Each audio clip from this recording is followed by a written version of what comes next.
السلام علیکم ورحمۃ اللہ وبرکاتہ۔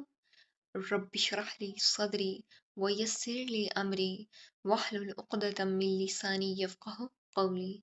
الحمد للہ رب العالمین۔ آیت نمبر 78۔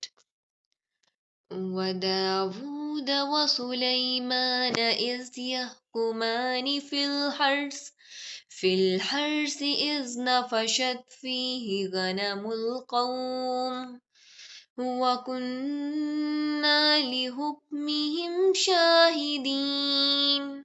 اور داؤد اور سلیمان کو جب وہ دونوں ایک کھیت کے بارے میں فیصلہ کر رہے تھے، جب اس میں کچھ لوگوں کی بکریاں چر گئی تھیں اور ہم ہی ان کے فیصلے کے گواہ تھے۔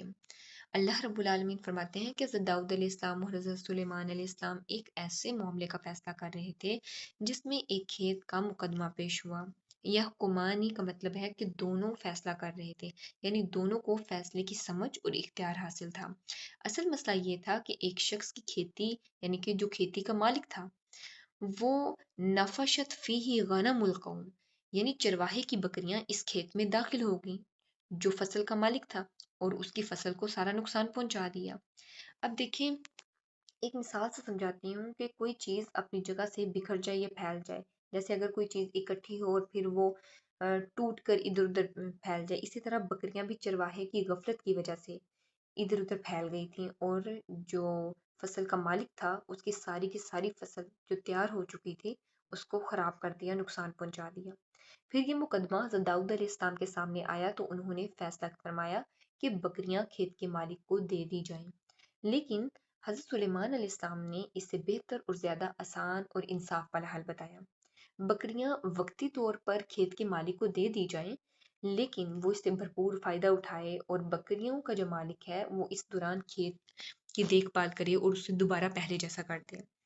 پھر جو بکریاں ہیں وہ یعنی کہ چرواہے کو واپس کر دی جائیں۔ یہ حضرت سلیمان علیہ السلام نے سلوشن نکالا تھا، اور مفسرین کے مطابق اس وقت حضرت سلیمان علیہ السلام کی جو عمر تھی تقریباً وہ 16 سال تھی۔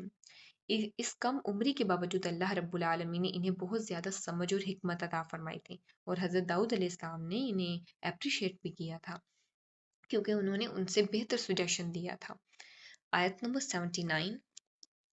فَفَهَّمْنَاهَا سُلَيْمَانَ وَكُلًّا آتَيْنَا حُكْمًا